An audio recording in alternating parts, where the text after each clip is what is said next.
Welcome to episode 265 of the Refuse Fascism podcast, a podcast brought to you by volunteers with Refuse Fascism. This is Sam Goldman, one of those volunteers and host of the show. Refuse Fascism works to unite all who can be united to drive out the Trump fascist regime through mass, relentless, nonviolent resistance. Today, we're sharing Sunsara Taylor's presentation at the Trump Must Go Now mass organizing meeting in LA, along with an introduction by Juan Jose. This was recorded on September 20th. If you're listening and you find this show meaningful, take a moment, after listening, of course, to rate and review the Refuse Fascism podcasts wherever you listen. Your review helps more people discover this conversation and join the movement to drive out Trump and the whole fascist regime. And of course, don't forget to subscribe so you never miss an episode. First, we want to start off with an important lesson on the Jimmy Kimmel victory, with him being back on the air. Listen to Sunsara Taylor. All right, so Jimmy Kimmel is back on the air tonight, and this is fucking fantastic. But there are 3 lessons we should draw from this. Number 1, the only reason Jimmy is back on the air is because people spoke up, people acted out, people protested. I was there. Prominent people, celebrities, journalists, artists, performers, musicians of all kinds put their neck on the line. They stuck their necks out there for basic rights to free speech, to dissent, to stand up, and the broader principle of it. And this mattered. We showed ourselves. There's a lot of us. Number 2, Donald Trump is a petulant, vengeful, fascist tyrant, and he will strike back. This is a man who got up at Charlie Kirk's funeral and said, I hate my opponents. I don't want what's best for them. This is a vengeful maniac. He ran on a campaign promising I am your retribution, and he's weaponizing the Justice Department to go after anybody who has ever opposed him.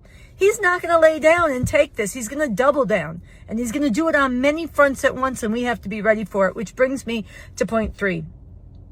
11/5, November 5th. We have to be in D.C., every single one of us, all the artists, all the prominent people, all the regular people, all the teachers, all the students, everybody. We have to be in D.C. 11/5 to demand this whole Trump fascist regime must be removed from power. They got to go, because Trump will not slow down. He will not stop. He will not be constrained. And he's got the Supreme Court backing him up. He's got his unidentified, unaccountable ICE agents more funded than the U.S. Marines or most militaries around the world, and they are not slowing down. They have to be removed. They have to be removed from power. We just showed our strength. We showed how, through our actions, through our outrage, through our vocal opposition, we can compel realignments among powerful forces. This time it was among the tops of Disney and ABC and the rest of them, but we could do the same for the highest echelons of U.S. government if we act. But time is running out. Time is definitely running out. There are millions, tens of millions of us. We are the majority, but we have to make it felt. 11/5, Washington, D.C., and the biggest nonviolent but mass determined outpouring in U.S. history demanding Trump, you gotta go. The Trump fascist regime must go now. Spread the word. Get your friends there. D.C. 11/5. Before we hear more on why flooding DC on November 5th is our only chance to stop the consolidation of fascism in this country, and how we can make this the biggest mobilization in U.S. history, there have been an extraordinary number of developments on the fascist front this week. It would take hours just to talk about them all, but I want to walk through the framework for understanding these events, how this is fascism, and where we are at in their consolidation of power. This is by no means exhaustive, but I think is worth a moment. Last Sunday, thousands gathered in Arizona for a memorial for Charlie Kirk, a rebranding of a pathetic fascist sophist into a saint and martyr on the level of Jesus Christ himself. This was a pyrotechnically curated call for war against everyone that Trump hates, in a framework that denies the extraordinary scale of right-wing political violence and attributes the violence from any 4chan creep, which is itself a right-wing cultural phenomena,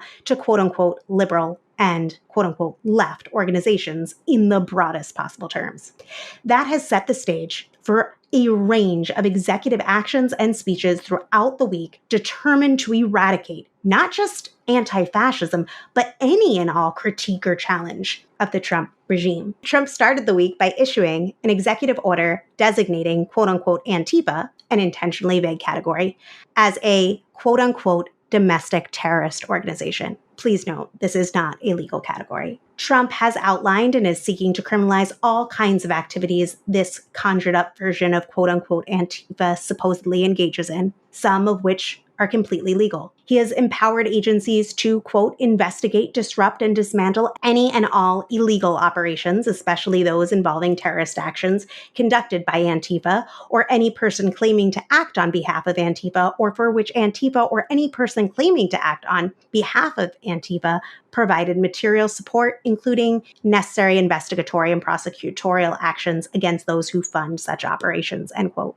On Thursday, Trump signed National Security Presidential Memorandum NSPM 7, countering domestic terrorism and organized political violence. This memo goes even further than Monday's executive order that tried to slap the label of quote-unquote terrorist organization on the vague catch-all of Antifa. This was a national security directive. It's important to understand that this is essentially a broad policy order that guides defense, intelligence, law enforcement all at once. Unlike an order, a memo doesn't have to cite constitutional authority, but it still carries the force of law. As Ken Klippenstein noted this week, this is tailor-made for a president who says things like, it's not illegal if it saves the country. And here's the kicker. This so-called terror memo demands a massive reallocation of resources. But because it's a memo, it conveniently avoids triggering a budgetary impact statement from the Office of Management and Budget. I really encourage people to go through this terror memo in its entirety. Take note of how quote-unquote terror covers trespass, civil disorder, even so-called quote-unquote predicate actions. Note too what quote-unquote funding is made to mean. Trump has ordered the Justice Department, the FBI, and other national security agencies to go after what he calls quote-unquote political violence by turning the Joint Terrorism Task Force inward against the people of this country. His directive, NSPM 7,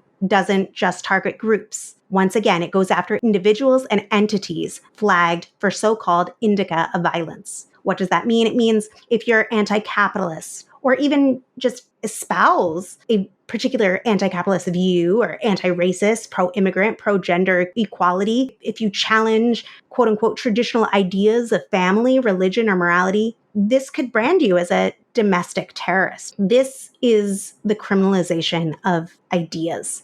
NSPM 7 never even mentions the First Amendment, the right to free speech, the right to assembly. Instead, it weaponizes counterterrorism to crush dissent right here at home. And by using the existing Joint Terrorism Task Force, the Trump regime sidesteps Congress, hides their activity, and avoids oversight altogether. So it's really important to call this what it is, a declaration of war on anyone who refuses to bow to the Trump fascist agenda. Stephen Miller's speech at the announcement of the memo shows how they are anticipating, even anxious for any violence that they themselves are not openly committing, prepared to seize on such chaos that they have unleashed to disrupt, denounce, and destroy their perceived enemies and all who they deem subhuman. Acting upon this, Trump sent troops in quote-unquote full force to Portland. Attorney General Pam Bondi delivered a disturbed speech laden with hysterical lies to justify vicious repression against political protest and speech outside ICE facilities. Her threats were brought to life last night in the suburbs of Chicago by Border Patrol and ATF outside the Broadview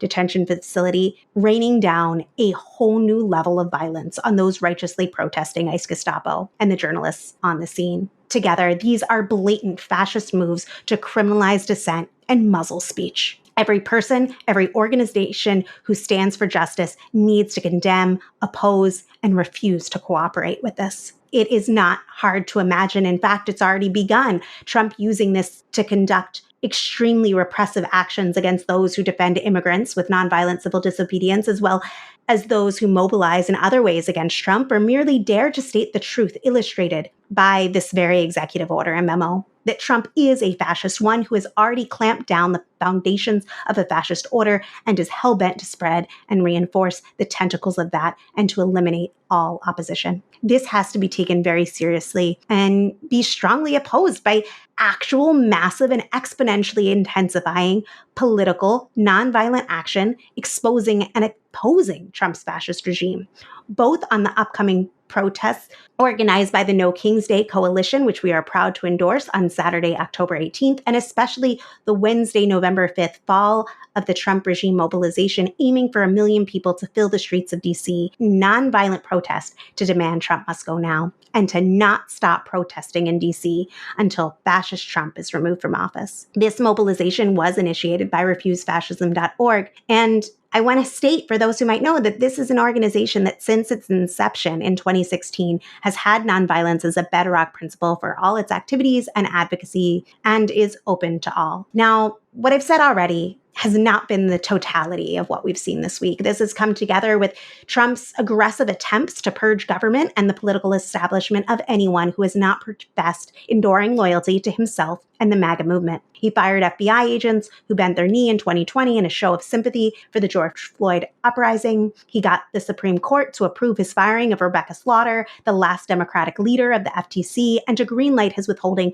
of $4 billion in foreign aid, which will quite literally kill people while also further eroding the separation of powers that are fundamental to this constitutional order. He injected one of his zealous personal attorneys into the ranks of the federal prosecutors to secure an indictment against James Comey. Meanwhile, he fired a career U.S. attorney for merely reminding ICE that they are subject to laws and must follow them. As a government shutdown looms, thousands of federal workers are bracing for layoffs after the White House threatened mass firings if an agreement isn't reached to avoid a government shutdown. Now, I want to take a moment to talk about something very different, the anti-science lunacy. In a televised press conference from the White House, Trump and RFK Jr. stood together to announce a bold initiative to, quote unquote, tackle the autism epidemic. As ludicrous as this event was on its face, this initiative ties together many of the strands of the fascist program, from their attacks on science to their stigmatizing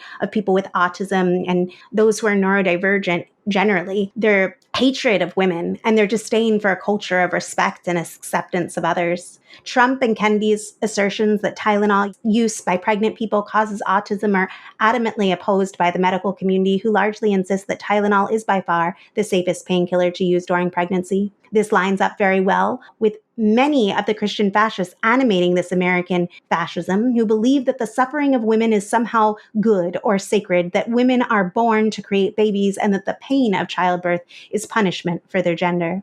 Unlike Tylenol, there is ample evidence of the harm fevers can cause during pregnancies, and that Tylenol helps reduce that risk. Their assertions that they found the cause of the autism epidemic run roughshod over the fact that the meteoric rise in autism rates correspond largely to expanding diagnostic criteria and education, and that there is still much to learn about autism and why it is increasing in prevalence, while their easy fixes of blaming vaccines and now Tylenol have been proven false. Their insistence on quote-unquote curing autism paints autistic people as a problem, a scourge on society. Their position is hostile to the notion that society can and should embrace neurodivergence, because they openly believe that divergence should be punished. Their idealized quote-unquote golden age of America, the 1950s, was the height of eugenics and lobotomies. From global warming to evolution, from environmental protections to public health, from political violence to even election results, the fascists have declared that facts are irrelevant and that they alone determine reality in line with their fascist aims. This is a foundational threat to the core functioning of society. Eroding the very notion of evidence-based thinking destroys any meaningful political discourse, but it does not stop there. Every day they are allowed to remain in power. Medical research is defunded, agencies are purged, indoctrination grows stronger, proven medicines are restricted, and the physical infrastructure of our society becomes more vulnerable. These are absurdities that are laying the groundwork for atrocities. And last but not least, the United States Christian Crusader, Secretary of War, Pete Hegseth, has called for hundreds of generals and admirals to leave their posts around the world and fly to Virginia, ostensibly to inoculate them with the quote-unquote warrior ethos. But we really don't know what that means in this particular moment when they are deploying troops to multiple American cities, purging the military of anyone in command who sees the Constitution as paramount to Trump's orders, bragging about how badass they are for illegally bombing civilian vessels in the Caribbean, and so much more. Lieutenant General Ben Hodges of the Army aptly compared it to the famous meeting of German military brass in 1935, where they were required to each swear a personal oath to the Fuhrer. Hegseth responded on X saying, quote unquote, cool story, General, simultaneously showcasing the fascist disdain for anyone who might have a problem with them following Hitler's playbook. Trump is now set to attend and speak at this mysterious meeting. Fascism is not looming. It is upon us now. It is urgently needed that the millions of decent people in this country rise up to drive out the Trump fascist regime. With that, here is Juan Jose Gutierrez, the executive director of Full Rights for Immigrants Coalition, and Sunsara Taylor, co-initiator of and national leader of RefuseFascism.org, speaking at the Trump Must Go Now mass organizing meeting on September 20th.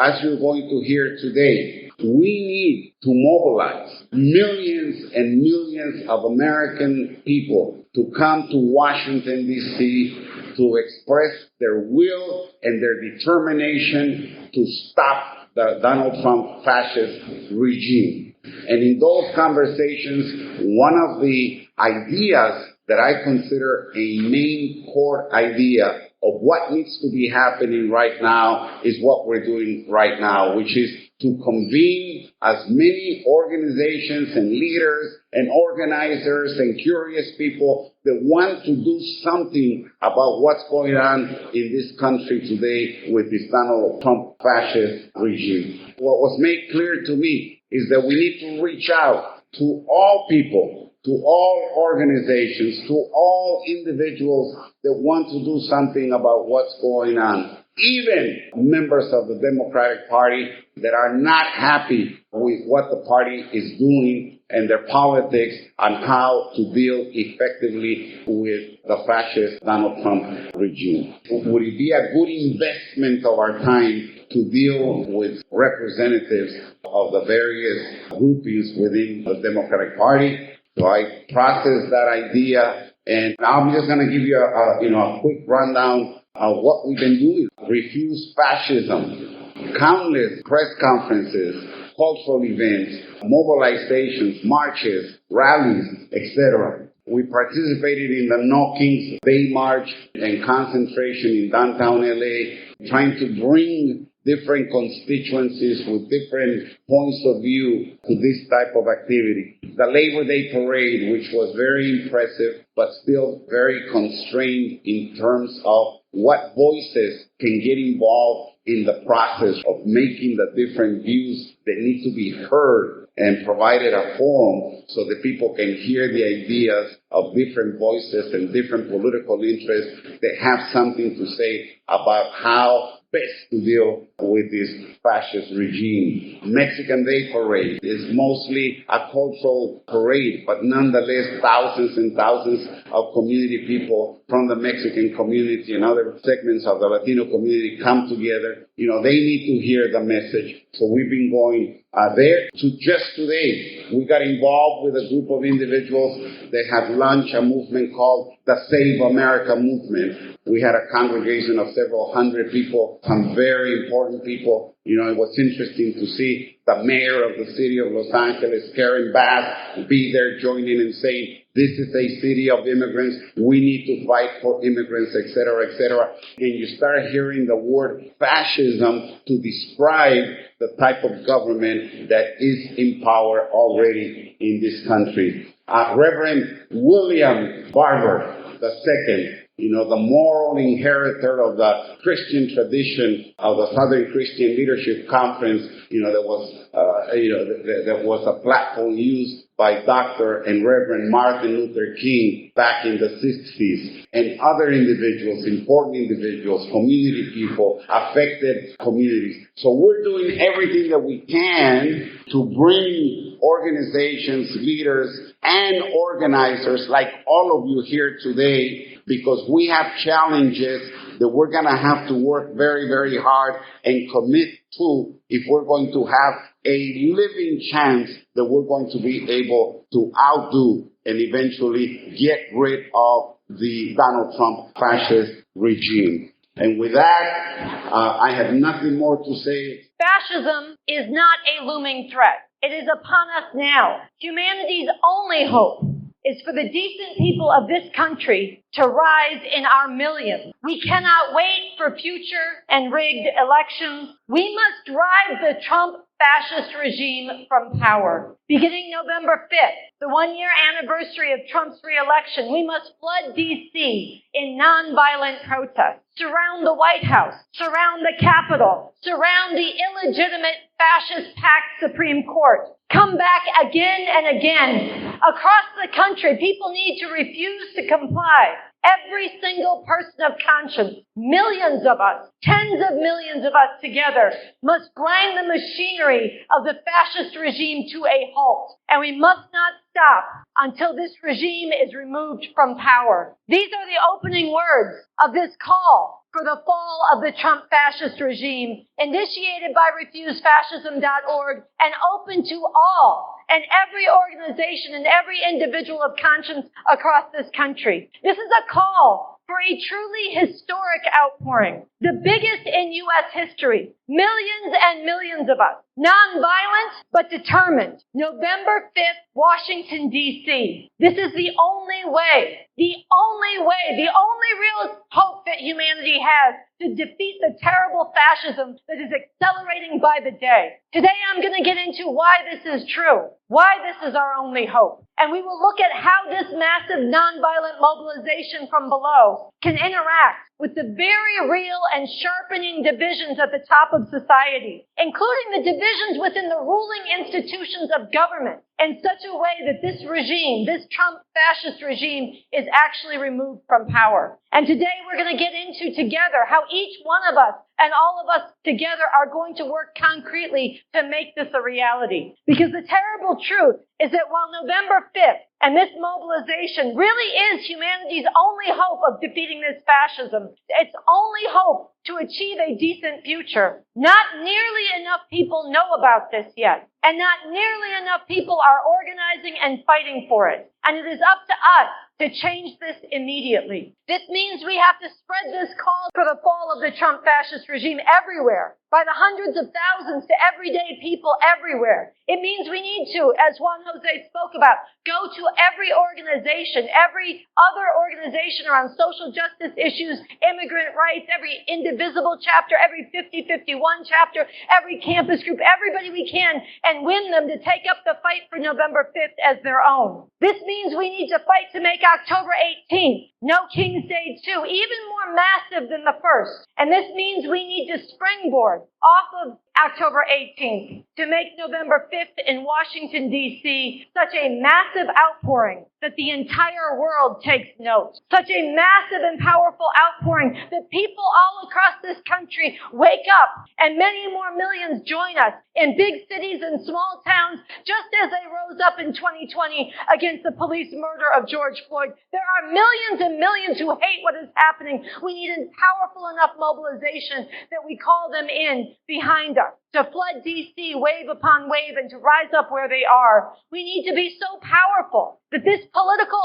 earthquake, this nonviolent rising from below, interacts with the very sharp divides within the ruling structures of this society, such that those who are in position to do so are compelled to move to remove Trump, to actually remove him from power. This is our historic mission. So let's get into this. The call for the fall of the Trump fascist regime says, fascism, a different form of brutal rule. It cannot be lived with. It must be defeated. And this call makes clear what this means to call it fascism. It says the Trump fascist regime is shredding the rule of law, making a mockery of due process, illegitimately deploying the military on U.S. soil, disappearing immigrants and other brown-skinned people into brutal concentration camps, aggressively resurrecting open genocidal white supremacy, reversing the gains not only of the 1960s, but even of the Civil War and Reconstruction, enslaving women through the brutality and the suffocation of forced motherhood, erasing LGBT people, trampling democratic rights, violating international law, assaulting and threatening politicians and judges, and paving the way for boundless terror against the people. The regime is accelerating climate collapse. It is cutting science and medicine. It is costing millions and millions of lives.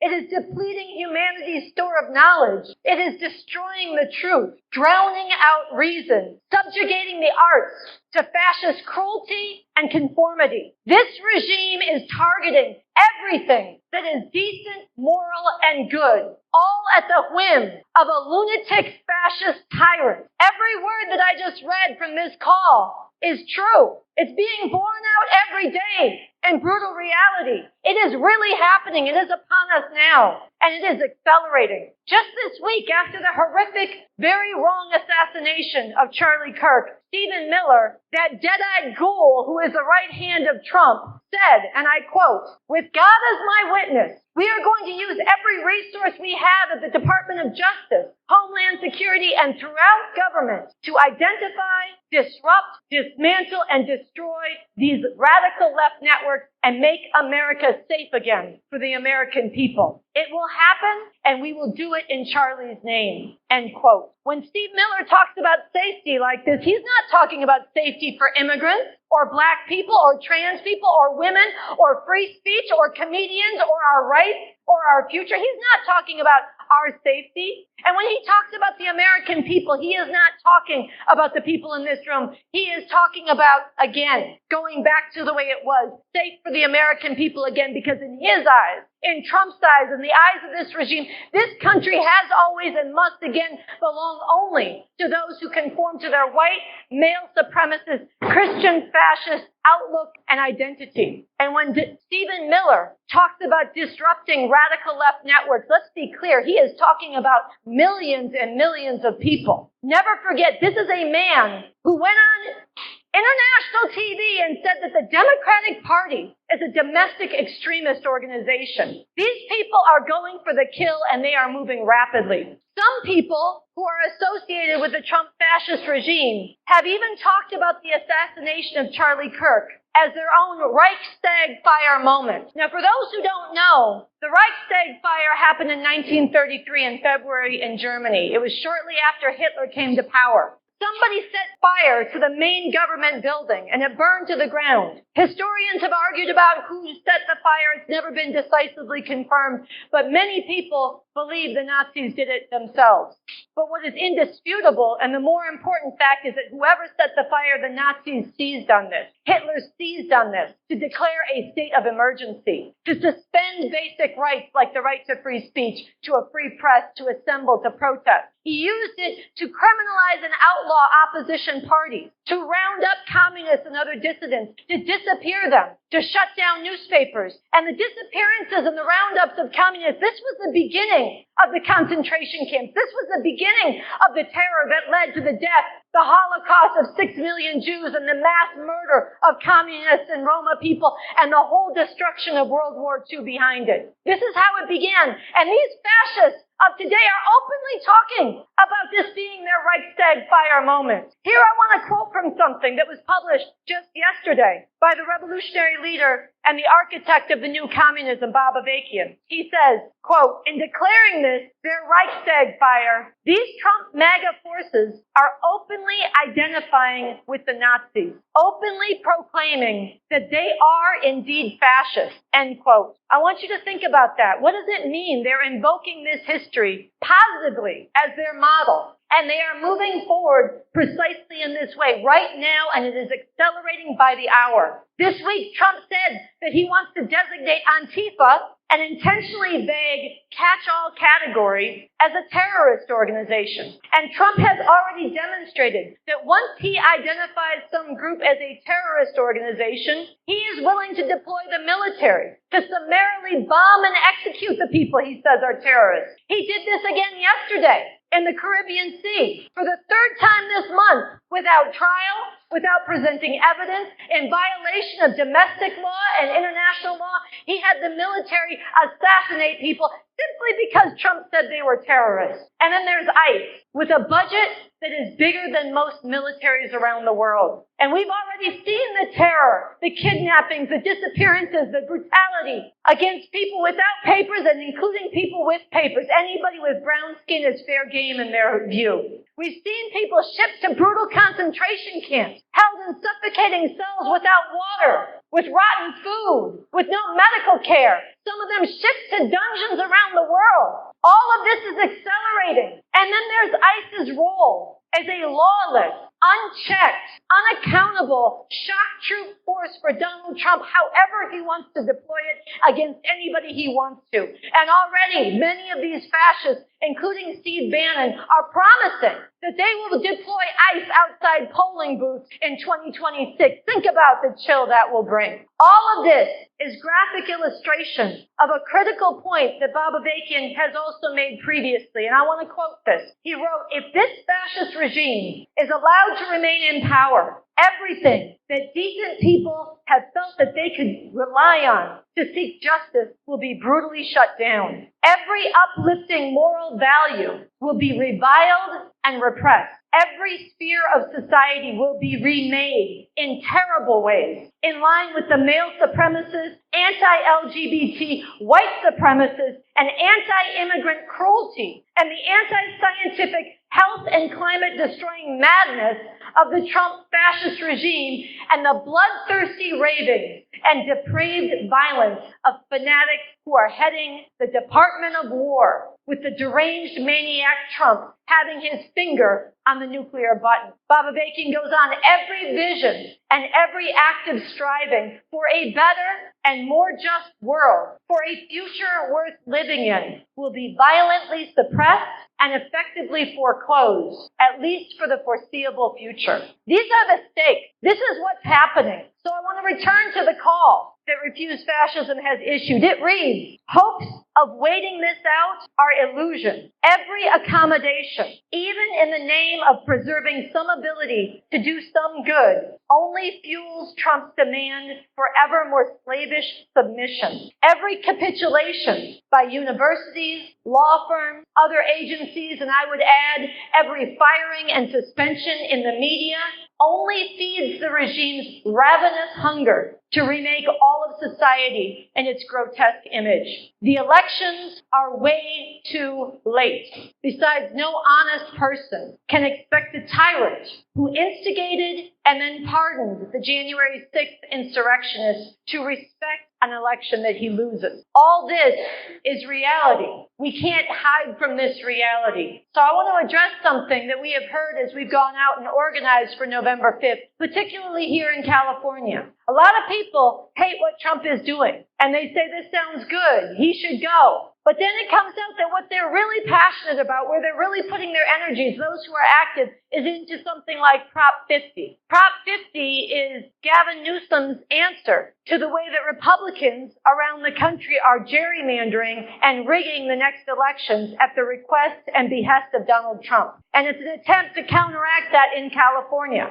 And this is a prop that's supported and backed by Obama and by many progressive organizations. And so a lot of people see this. They see that what the fascists are doing that is so illegitimate with this gerrymandering, and they're excited that finally some Democrats are putting up some kind of fight in there, and they want to put their energy into this. And I'm not here to tell you not to vote for Prop 50. I'm not here to tell you that. There's a logic to Prop 50 on the terms of the elections if we were in normal times, just like there's a logic to going jogging 3 times a week to keep your heart healthy in normal times. But if you're having a heart attack and you're collapsed on the ground, unable to breathe in cardiac arrest, you don't need to go running. You need an ambulance. You need emergency intervention. And right now, our rights, the lives of tens of millions of immigrants, the fate of science and healthcare here and around the world, the climate, women, trans people, all of our rights, our lives, our future are in cardiac arrest, and we need emergency intervention. We cannot wait for the next elections. We have to act now.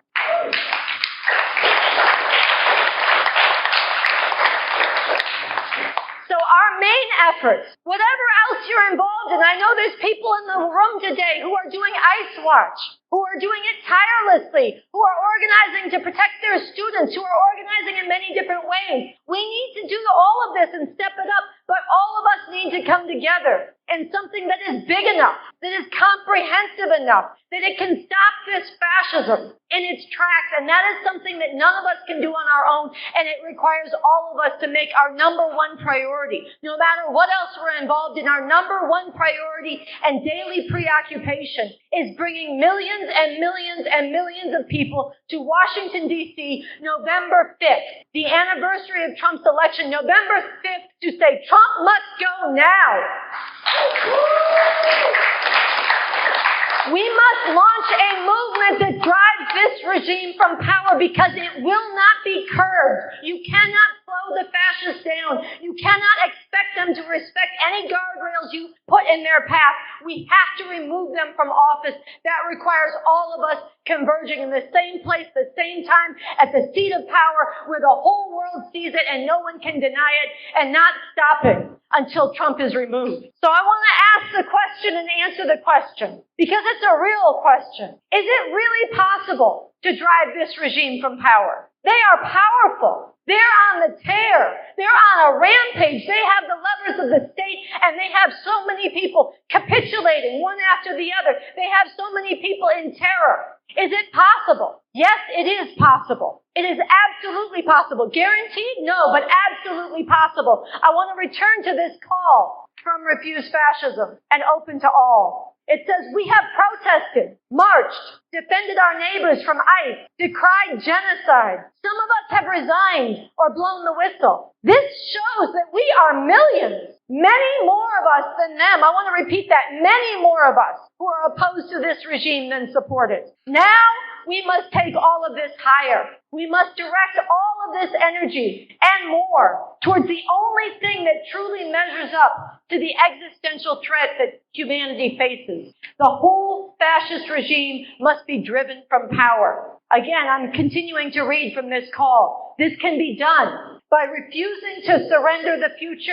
and our humanity to a vengeful fascist maniac, by rising in our millions in massive, unrelenting, nonviolent protest and resistance, by defying and refusing to comply with fascist dictates, by walking out, by shutting down, by fearlessly using our platforms, however big or small they are, and our influence to inspire and challenge others to join us. Most of all, by converging in Washington, D.C. on November 5th. All of us, all at once, from all over the country, right at the seat of power, in front of the eyes of the world, in a way that is so powerful, it rips the veil of legitimacy off of Trump and his regime, in a way that is so powerful that it inspires all the people who are scared right now, all the people who are intimidated right now, but all the people who are up at night, who are anguished. And we are tens of millions across this country to rise with us, to come to D.C. after us, to rise in their small towns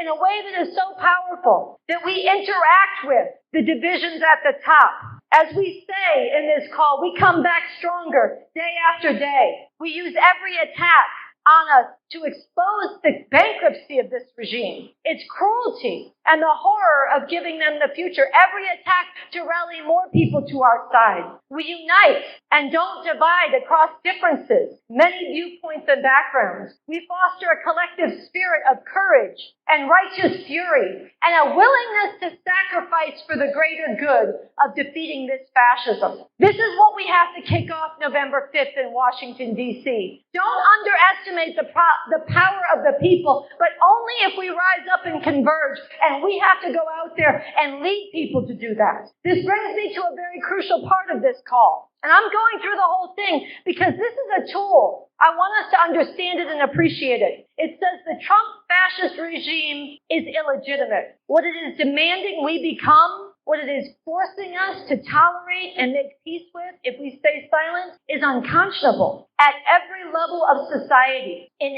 every institution, tens of millions of us know this in our bones. This is important, this quote I just read, because it reminds us that we are the majority. And it says Trump is illegitimate. This is a point a lot of good people get tripped up on. A lot of people say, but Trump was elected. Doesn't that make him legitimate? No, it does not. First of all, fascism is never legitimate. Second of all, even if you grant Trump some claim to legitimacy because he was elected, Trump surrendered even that claim to legitimacy the minute he started using his constitutionally obtained power to systematically dismantle this constitutional order. It is illegitimate. He's dismantling the Constitution. It's a lot like what Hitler did. Hitler came to power through legitimate means, and then he used his power to dismantle that constitutional order to great horror. No decent person would argue that Hitler was legitimate, and no one should argue that this regime is legitimate either. This quote I just read also notes that there are divisions at every level of society and within every institution. And this is important in society, but it's also important to recognize there are divisions within every institution within the ruling structures of this state and this government. There are forces who hate what Trump is doing. They may have a different outlook. I know they have a different outlook than me. I'm a revolutionary communist. They believe in this system. But from their own perspective, they see Trump violating and dismantling the system and the norms they believe in and have served and that they believe make this country great. There are people at every level who oppose what Trump is doing. On their own, they will not oust this regime. They won't risk the upheaval. They may not even have the strength. But if there was a kind of political earthquake from below, the massive nonviolent rising that we are calling for and we must bring forward, this can interact with those divisions at the top and compel those at the top to move in ways that they won't without this and give them cover to do so that we could create the kind of realignments and shifts within the halls of power that Trump is actually removed. This is important. We can do this now. Trump has not yet purged everybody who could do this, who opposes him. He's moving quickly to do it, but they're not gone yet. This is why we're in a race against time and we have to act November 5th. Nothing else. And this is scientifically true, and if you don't believe it, we should get into it in the Q&A. There is nothing else, no program, no vision that measures up to the demand before us at this moment in history. So this brings us back to the very immediate problem that we all face. November 5th and this mass mobilization is the way to defeat this fascism. It is the way to set in motion the dynamic to drive this regime from power. And yet almost nobody who needs to know about it knows about it. It is up to us here in this room, in this organizing meeting today, and in other mass meetings happening around the country, to come together and make the plans that change this. Starting tonight, starting today, starting tomorrow, starting this week. This has to snowball. How are we going to do this? I want to identify 4 things. First of all, our number one tool in mobilizing the tens of millions we need to reach is this call that I've been reading from. If you study this call, you have the understanding you need to go out and fight for this mission. It has the stakes of what we face, and it breaks down what it will take to win. The stakes and what it will take. These are the 2 arguments we need to make with everybody. If we spread this call hand to hand by the hundreds of thousands, we can reach and move millions. It makes the argument. So today we need to develop plans to spread this call. This definitely means spreading it to the people you know in your life, your family, your neighbor, your relatives, your friends. But it means more than that. It means we need to make plans together for how we get this out in truly massive numbers. At sporting events and concerts, at transit hubs, at campuses, everywhere that people gather. We need to make a scene of it. We need to go out together. We need to recruit our family and friends and strangers who say, give us a thumbs up. We need to recruit them to join us in getting this out by the thousands and tens of thousands and turning others into organizers for this on the spot. We need banner drops. We need nonviolent disruptive actions that get this in the news and that put November 5th on the map and get everybody debating. Are you going? Does it have a chance of working? Is it worth it? This needs to become a mass question quickly. That's number one. Number two, and I'm so glad that Juan Jose spoke to this, we need to take this call for November 5th out to every organization across this country and across this city. We need to bring them into this and win them to take this up as their own. We need to conquer every attempt to divide and conquer us. And we need to learn to work together across our divides in these different organizations and movements. Earlier, I quoted from the revolutionary leader Bob Avakian, because in addition to the fact that he is the architect of a whole new vision of human emancipation, he is one of the foremost analysts and people who understand the fascism and the rise of the fascism we're facing and how we can defeat it. And I encourage you to read the work he's done on this at revcom.us and at substack.bobavakianofficial.com. But you don't have to agree with me and my politics. You don't have to agree with Bob Avakian to be in this November 5th movement. Bring your own politics into it. Bring your own vision into it. Bring your own literature and understanding into it. And let's learn to work together, because there is no way we're going to win without all of us aligned against this fascism. Part of this working with other organizations, we need to throw all in to make No King's Day 2 on October 18th even more massive than the first. The first had 5 million people. It gave people a heart everywhere. It should be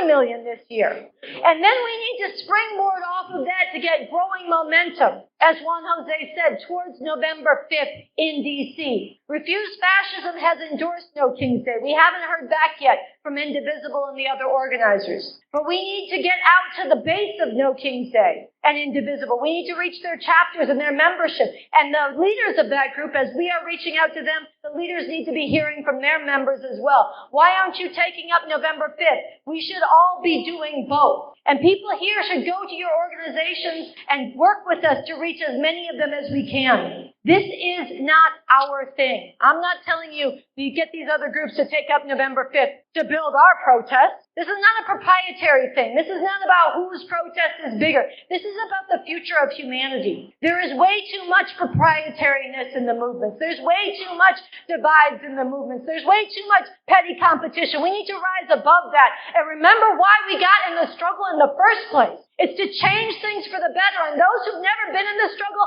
why, you're joining it now. We can do this, and all of us need to do this together. So the second big thing is to go to other organized groups, to get them to take up November 5th as we join together and get them to take up No King's Day as well. The third thing, and we're going to take these up in the organizing part of today's meeting, the third thing is that November 5th is going to take massive amounts of funds. Doing something on this scale, the travel, the promotion, the logistics, all of it, the volunteers, all of it is going to take tremendous amounts of funds. So everybody here needs to be part of fundraising. That means donate everything you can. Today and going forward, it means raise money. We need thousands of small donations that add up. Shaking the can every time we go out, asking people to give.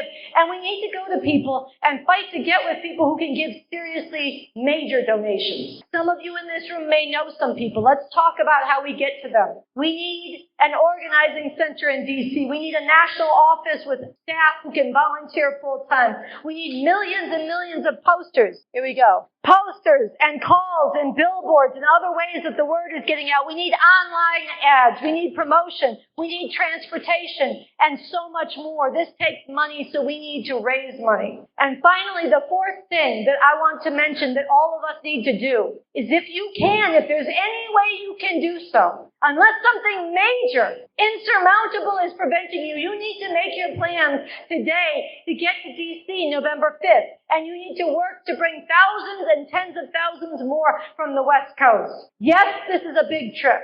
Yes, this will be a disruption to your plans and your life. But we are facing fascism. Lives are being disrupted. Lives are being shattered more by the day. As it says in our call, we need to do this because if we dare, we can defeat a horror that threatens humanity's very survival. But if we fail to even try, future generations, if they even exist, will never forgive us. So I want to challenge every single one of you who had the courage and the conscience to show up in the room today to follow that through and to sit with the truth of what we've been talking about, what is described in this call, the truth of what is actually happening and where it is headed if we do not change everything. Not every generation lives through times as consequential, as momentous as these. What we are called on to do right now is nonviolence. I want to be very clear about that. But what we are facing is no less consequential than what people faced during the Civil War and the epic battle to abolish slavery. What we are facing right now is no less consequential than what those people in Nazi Germany faced in the 1930s as Hitler rose. And we look back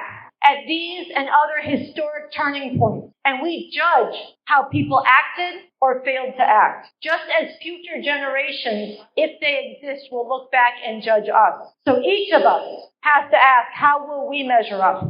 This is a question that each of us must answer, not just with good intentions, not just with private desires, but with courage that is shown to the world, with demonstrable action that is taken together with others, and with a determination to rise to the challenge of the only thing that stands a chance of prevailing. Millions and millions of us in a truly massive, historic, nonviolent outpouring in D.C. November 5th, demanding the fall of the Trump fascist regime.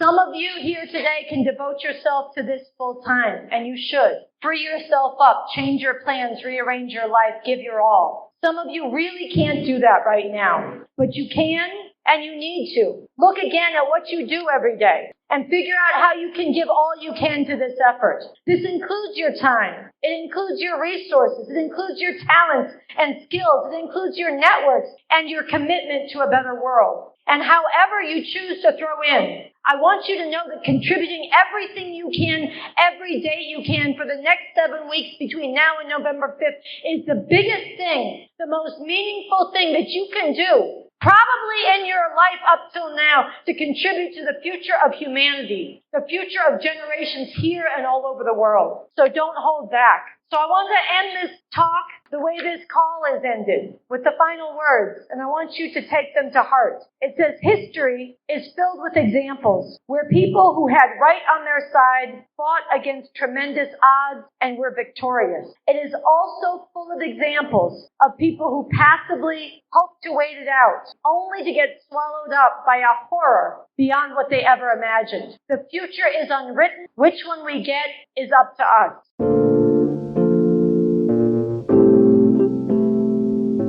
Come one, come all, you are needed for the biggest nonviolent but determined mobilization in U.S. history. November 5th, Washington, D.C., to demand Trump must go now. Join a Trump must go now mass organizing meeting. You will learn about the plan, you'll hear and discuss why this is our only chance to win, and you'll be able to contribute your efforts, talents, and ideas to making this happen. This Tuesday, September 30th, in New York City, come on out, join Sunsara Taylor along with Britta Filter, Jim Keedy, Corey Teague, the Resistance Revival Chorus, and Reverend Nathaniel St. Pierre for the New York City mass organizing meeting. It's going to be at the Brooklyn Friends Meeting House, again, on Tuesday, September 30th. Doors open at 6:30. You can get the address and more in the show notes and at refusefascism.org. If you're in LA, join us Saturday, October 4th at 4 p.m. at 5426 Crenshaw Boulevard. If you're in Chicago, join Sunsara Taylor and others Sunday, October 5th at 3 p.m. at St. Pius V Church, 1919 South Asheville Avenue. For more information and to register for any of these events, visit refusefascism.org or see the show notes. Thanks for listening to Refuse Fascism. Please share this episode, rate and review on Apple Podcasts or wherever you listen, and drop a comment on our socials or YouTube. Every share helps build this fight. Become a patron to keep this podcast going and growing. Join us today at patreon.com/refusefascism. Follow us on social media at Refuse Fascism, including on Blue Sky, and on TikTok at Refuse Fascism, FASHIZM. Thanks to Mark Tinkelman, Richie Marini, and Lena Thorne for producing the show. Until next time, in the name of humanity, we refuse to accept a fascist America.